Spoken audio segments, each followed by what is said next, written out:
My name is Jenny Hansen.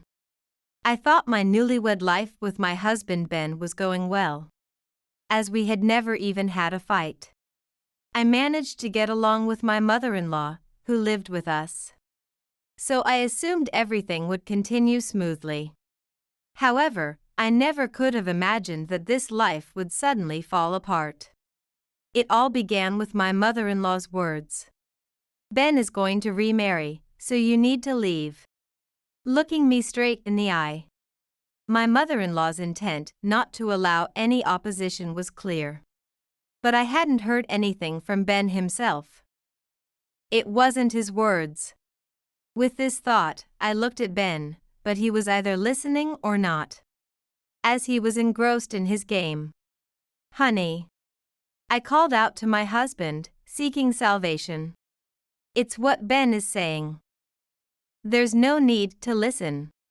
But this is a matter between husband and wife. No matter my mother-in-law, she shouldn't interfere. Yet she continued as if it were the most natural thing. She's the daughter of a real estate magnate. The daughter of a real estate magnate? Yes. You're just a poor girl. A bottom feeder from a poor family. Get out of here right now. What does that mean? Since when? That person is Ben's ex-girlfriend. They used to date, broke up, but now they're back together. It's always better to stick with the first girl you dated, isn't it? So, my mother-in-law wants Ben to remarry his ex-girlfriend. Is that true? Unable to hold back any longer, I sought words from my husband. Then, irritably, he said, just do as I say. Who is the other person? It's Nicole. Nicole, my best friend? Yeah, that's right. I'm playing a game, so don't bother me. A game, even during such an important conversation? It's not a big deal. Just get out since that's what you're being told to do. Being told to leave, I can't just accept that. You need to explain how it came to this. When did it start? It was at the wedding. Ah, I lost. It's your fault. The wedding. When reminded, I recall Nicole who attended our wedding. I tried my best because it's my best friend's wedding. Nicole had dressed up more than usual, buying new dresses and shoes so as not to embarrass me, spending extra time on her makeup, and getting her hair done at a salon. She was stunningly beautiful. You're more beautiful than the bride. I had happily appreciated Nicole's thoughtfulness. Afterward, Nicole began visiting our newlywed home, seemingly happy for my happiness. I had heard that women's friendships end when they marry. But Nicole was different, visiting me more than ever. And Ben would always come home early when Nicole was visiting, taking care of her. What a kind husband. What a wonderful best friend. I genuinely thought so. Occasionally, Nicole would say, "It's bad always to eat your food, so today I'll cook for you." And she would bring her homemade dishes, which both Ben and my mother-in-law praised as delicious, better than mine. Indeed, Nicole, having lived alone for a long time, was good at cooking. Both she and Ben would laugh, saying it's strange she couldn't get married. Even though it's disrespectful to say such things even to a best friend. I could only silently smile. I sometimes felt doubt during these enjoyable times. It was in Nicole's gaze and Ben's gaze, their eyes intertwining. I thought, so that's what this was. I was painfully made aware. Nicole was in tears, repeatedly saying, "I'm sorry. I didn't mean to. He's my best friend's husband, sorry, Jenny." My mother-in-law, comforting Nicole on the shoulder. It's natural for the daughter of a real estate magnate to win. There's no need for you to cry. Why was Nicole the daughter of a real estate magnate? I had never heard such a thing. But both my mother-in-law and husband believed it unquestioningly and supported Nicole. I couldn't understand what was happening. Why is Nicole the daughter of a real estate magnate? I've never heard of it. Don't be jealous. Just because you're a poor girl, being jealous of someone's background is pointless. I'm not jealous, but wiping Nicole's tears and hugging her, saying it's okay. My mother-in-law made me feel utterly thoughtless. Whether or not Nicole was such a wealthy daughter, I couldn't believe it. Nor could I understand why this was happening. All I could say was that I was no longer needed in this house. That's why you need to leave. You're just in the way if you stay in this house. In the way. Yes, Nicole is kind, and she was very troubled. But you know, both Ben and I prefer Nicole over a poor girl like you. So, you being here is just an eyesore. If you really want to live in this mansion, I could keep you as a maid. Is that so? After being told so much, I didn't want to stay. I forced a smile and spoke my last words. Well, you can look forward to my bottom feeder life then. That's right. I'm looking forward to seeing what kind of bottom feeder life you'll lead. My mother-in-law said that, but I curtsied and left the house. I heard a voice behind me saying, "Submit the divorce papers before you go," but I never looked back. Back at my parents' house, I locked myself in my room. My parents were perplexed by their daughter's sudden return. But anything they said would make me burst into tears, causing them only worry. I just cried in bed, not understanding why this had happened, and continued to suffer. I thought, why? How could this happen? The same questions looped in my mind, feeling like I was caught in a whirlpool with no way out.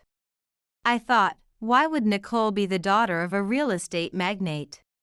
We've been friends for so long, and she never once acted like it. I was so troubled that a week passed before I could finally get out of bed. When I checked my smartphone, there were several apology messages from Nicole, all saying the same things: "I'm sorry. It's my fault. But I love him. So please break up." Ben had also sent countless emails saying, "Agree on the divorce quickly." The number of calls was frightening. Seeing this, I thought I couldn't continue like this. I thought, for Nicole's sake, for Ben's sake, and for my sake, I need to settle this. No one can be happy this way. I didn't feel hatred towards them. If my being selfish would make no one happy, then I had to cut off my feelings. So, I decided to call Ben. "Hello." His voice came through after just one ring, sounding displeased. "Finally, I got through to you. Do you know how many times I've called? Why are you ignoring me?" "Don't ignore me." I had never heard such words from Ben before, and I wanted to run away. But running away now would make this call meaningless. "I'm sorry. I've been sick and couldn't get out of bed. You could have at least replied to my emails." I couldn't do that either. I didn't feel like doing anything. "You're so weak. Despite being a poor man's daughter, why are you so mentally weak? Nicole endures whatever happens, you know. You're really no good." Ben listed reasons to denigrate me, and all I could do was keep apologizing. Why did I, the one cheated on, have to apologize? I didn't understand, but all I could say was sorry. However, as I listened to his words, my throat dried up. My breathing quickened, and my fingers started to shake. Perhaps it was because I felt he no longer loved me. If so, I had no choice but to fight. No one else would protect me. So, when are you going to agree with the divorce? "I will, but first, tell me why this happened." "Why it happened? I could tell he was laughing, as if mocking me. Yes, how did you two get back together? If I answer that question, submit the divorce papers, will you? If you clear up all my doubts. Fine. As I said before, it was at the wedding. She had become much more beautiful than when we were dating. I was shocked. And the fact that she was your best friend felt like fate. From that moment, I knew marrying you was a mistake. Then you should have called off the wedding. Canceling would have cost a cancellation fee. That would have been a waste. I don't think it's a matter of being wasteful. Maybe it could have worked out. So, when did you start seeing each other? It was soon after Nicole started coming to our house often. I thought there would be no reconciliation since she was my wife's best friend. But as we talked about old times, it just happened. That's when I realized I truly loved her. So you confessed? Yes, when I confessed, she told me she still loved me too. We both realized that breaking up was a mistake. And that's when you became a couple again? That's right. Didn't you feel bad, being married? Of course, I felt bad, but you know. The more obstacles there are, the more thrilling it gets. It's like a child's reasoning. She still said she felt sorry for you. She's kind, you know? She was raised well. Apologizing, but still, what she did was, I see. Hey, don't talk about her like that. It was just me who couldn't control my feelings. So, you came home early when Nicole was coming? That's right. I could do anything to see Nicole. And on other days, you were always working late. That's because the work from the days Nicole came over spilled over to other days. I worked overtime to make time for Nicole. But after finishing work, I couldn't stay put, I just had to see Nicole. So, I went to her apartment. Those times were really exciting. So, as his wife, I was completely ignored. So, you stayed over at Nicole's place? Yeah, I told you I was staying in a capsule hotel near the office. But I was actually cozying up at Nicole's apartment. I see. So, why is Nicole the daughter of a real estate magnate? I heard her talking about it, and I was surprised. She always lives modestly, you know. She's lived in an apartment since we dated, and still does. Even the clothes she wears, despite being a rich man's daughter, are cheap. I thought she was just a poor man's daughter. If I'd known, I wouldn't have broken up, what a waste. But, I'm glad we reconnected. She lives in an apartment as the daughter of a real estate magnate? That's right. I thought it was strange too, but since she was a child. Being the daughter of a real estate magnate made her the target of envy. So she's been living modestly. Being rich is tough, you know. Did she say that directly to you? No, I overheard her talking to you, and piecing it together. I came to that conclusion. The fact that she doesn't brag about being a rich man's daughter shows her modesty. Ben praised Nicole in such a way, but it was an absurd story. Indeed, Nicole and I had had that conversation. At that time, Ben wasn't in the room. He must have been eavesdropping. But it wasn't about her being the daughter of a real estate magnate, it was about me. I lived modestly, as she said. My mother always told me to live independently of money so that no matter whom I married, I wouldn't struggle. Saving money was important, especially since I would have to live on my spouse's salary. While typically a rich man's daughter would marry into wealth, I preferred a man who had accomplished something himself over a wealthy, but inexperienced rich man's son. So, I believed, as my parents said, that my spouse didn't need to be wealthy. Therefore, wanting to avoid an arranged marriage, I agreed with my parents' view and lived modestly. Though, since I was living at my parents' home, it meant only small savings, like not spending much on clothes. She likes men who choose women who live modestly. Because it means they're prudent. That's why she never said she was the daughter of a wealthy man. She's modest, you know. Those were my words. I never publicly declared being the daughter of a real estate magnate. Because I feared attracting those who were only interested in my wealth.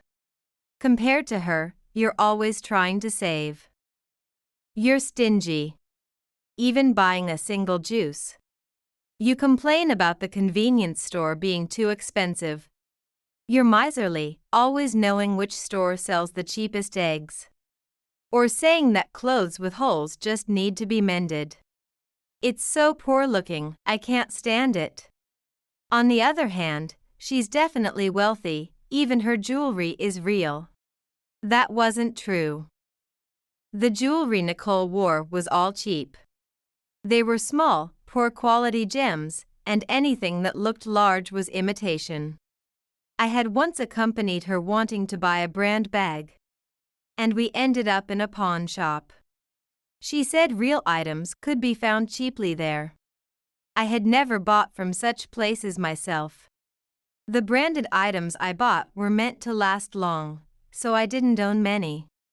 But I made sure they were of certain quality. You have brand items too, but they're all imitations. Poor you, that's all you can afford. Now I understood. This was all Nicole's trap. She must have been envious and jealous of me. To think I was fooled by such nonsense, what a foolish family.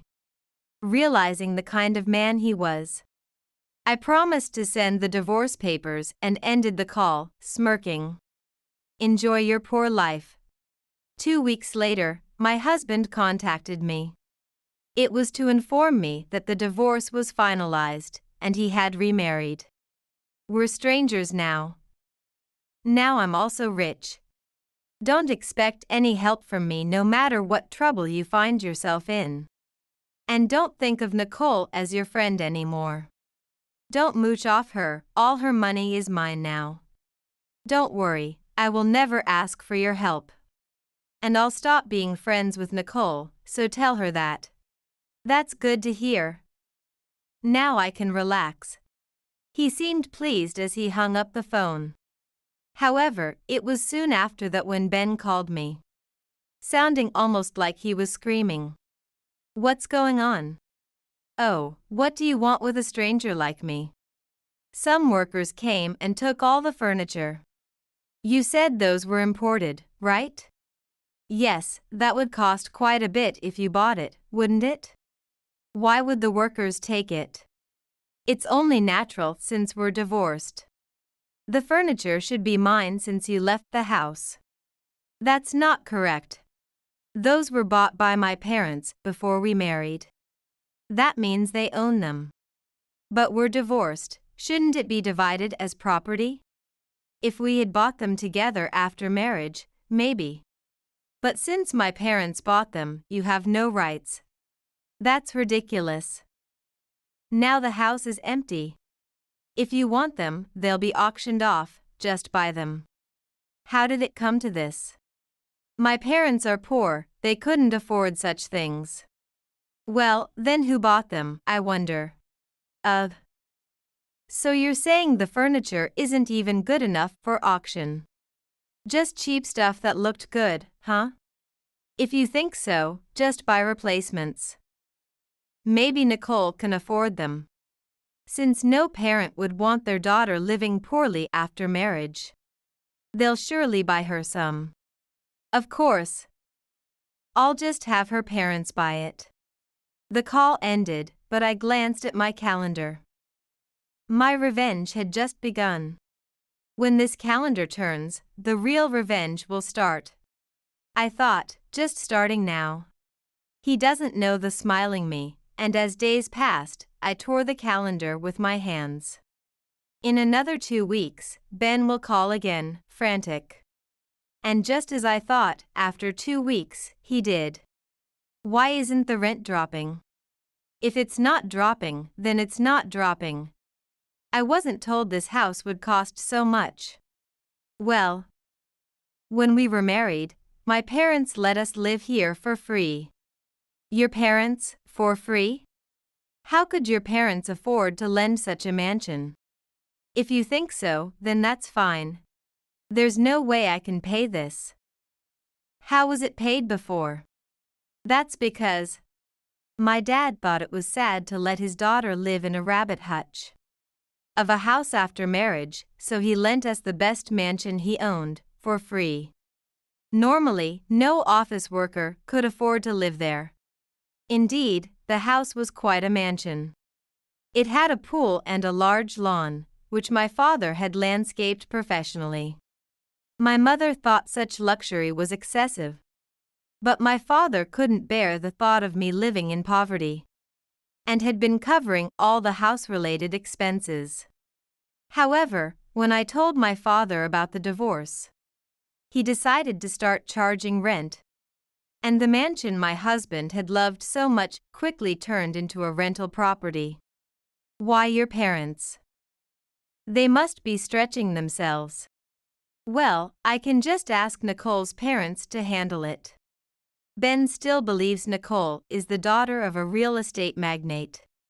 By the way, what about the furniture? Did Nicole's parents buy it?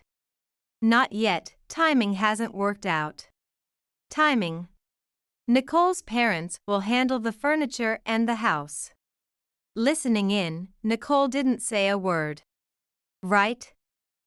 Your parents are real estate tycoons, after all. Couldn't they lend us an even more amazing house than this? And buy us some super luxurious furniture, right? Sure. Nicole comes from a wealthy family, after all. They could definitely lend us a much bigger house than this one, and for free. It's for their daughter, of course they would do at least that much. Suddenly joining the conversation was my mother-in-law, repeatedly mentioning Nicole's parents, apparently on speaker mode. I thought, so, it's a four-way conversation. But when Nicole joined in, the direction of the conversation abruptly changed. That's absolutely impossible. My parents would never allow such extravagance. That's not true. They might say that, but they'd do it for their daughter. My family has always said that luxury is absolutely forbidden. A house just needs to be livable, no matter how small. That's not true. We're family, after all. While my mother-in-law was absolutely sure everything would be fine, Nicole was adamant it wouldn't be. Knowing the truth, I couldn't help but smirk, but as they kept repeating, because we're family and it's impossible, I finally revealed the truth. Well, it would be impossible for Nicole. Because, you see, I am the real estate tycoon's daughter. Nicole is the daughter of a poor family. The sudden revelation shocked both my mother-in-law and Ben. But they refused to believe it and pressed Nicole for answers. I never said I was the daughter of a real estate tycoon. You just assumed that yourselves. Nicole suddenly shouted, surprising both Ben and my mother-in-law. Wait, Ben, what does this mean? There's no way. I heard it when Jenny was talking. Sorry, but what Nicole is saying is true. Because I'm the real estate tycoon's daughter. No way, but you two were talking about it, weren't you? You just eavesdropped on people's conversations and interpreted snippets to suit yourself. Too bad for you. Thought you were like a reversed Cinderella, but now the midnight bell's ringing. Leaving the two of them in shock, I ended the call. 3 months passed without hearing anything. I assumed they were getting by somehow, shocked but managing. Since they were married after all. But it seems a quiet struggle was ongoing. And I only found out when Ben called me frantically one day. What should I do? What's wrong now? They're demanding rent payment. You haven't paid? There's no way I can pay that. If this continues, it'll go to court. If you've neglected to pay for 3 months, of course it's going to be a lot. I want to pay if I can. It's just too much, that's why I haven't. Don't yell. It's not my problem. But what should I do? Move out and get to work as a family. Even if it's little by little, if you show a willingness to pay, I think my dad will wait. Can you talk to your dad for me? What should I say for you, a stranger? To let us live there for free. Are you kidding? You're the one who said we're strangers. Don't ask for help, you said. And yet here you are, asking for help? That's pathetic. But what choice do I have now? There's always a choice. Get your family to work. But it's not that simple. Why? Nicole has left the house. Oh, why? You two were so close. When it turned out Nicole wasn't a real estate tycoon's daughter. My mom started constantly complaining and treating Nicole harshly. They started fighting every day. And to top it off, she said none of this would have happened if you hadn't divorced me.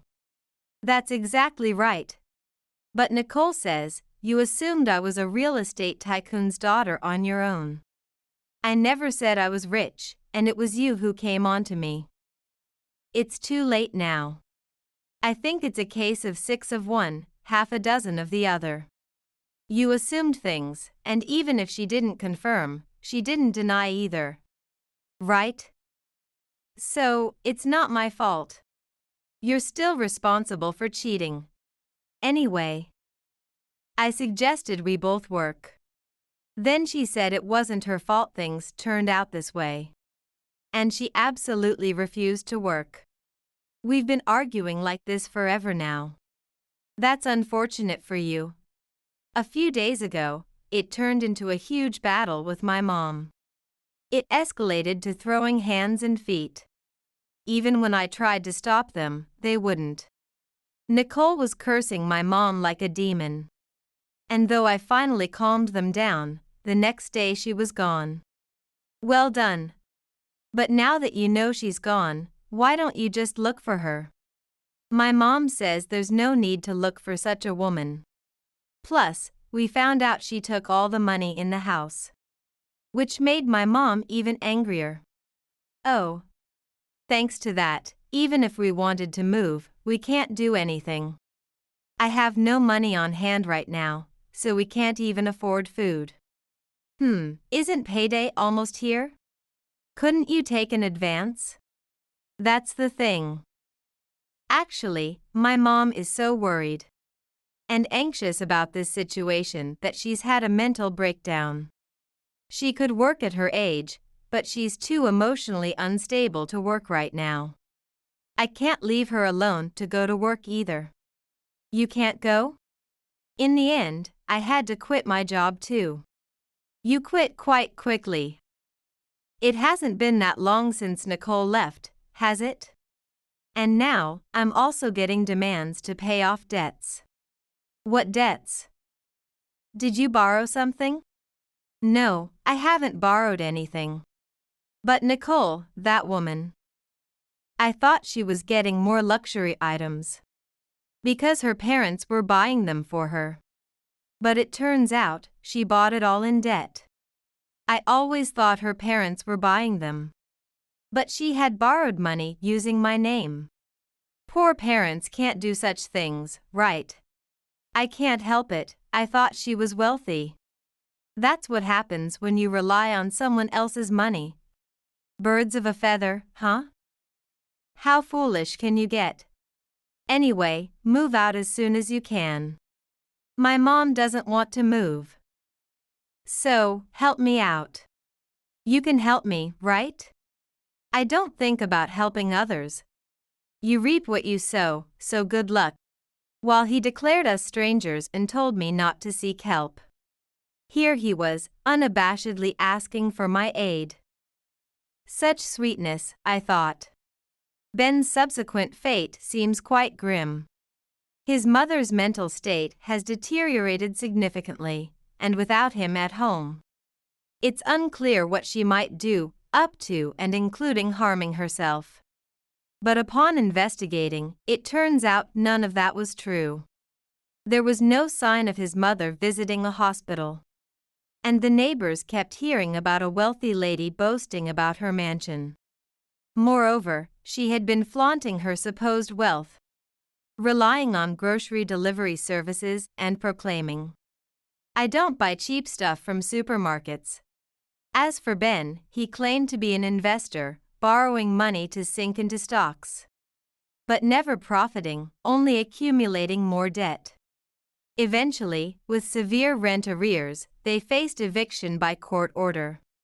And in front of their neighbors, enforcement officers kicked them out. Nothing of value was found in the home, and the back rent was to be paid off gradually. Yet, frighteningly, despite falling into poverty, their luxurious habits haven't changed. Now residing in a dilapidated apartment, the work-shy mother and son continue their descent into their own created hell.